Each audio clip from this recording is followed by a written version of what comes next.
que pertenece a la costa de Galicia. Y la cultura que tenemos nosotros es que celebramos las fiestas de Bullo, que empieza el primer fin de semana de julio y dura toda la semana. Y lo que hacemos es que por las noches salimos de fiesta y montamos en las atracciones.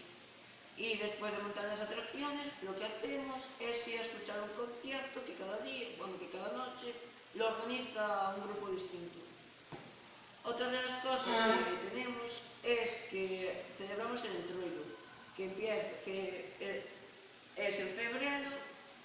Digo en febrero porque dura datas distintas cada año. Y lo que hacemos es que durante 5 días, que es lo que duran las vacaciones, pues nos disfrazamos de lo que queramos, de lo que nos dé la gana, en plan, pues sí. Y otra de las cosas que tenemos es el Halloween, que empieza el 31 de diciembre y que en esa noche nos disfrazamos pues de cosas de terror, vampiros, fantasmas, lobos,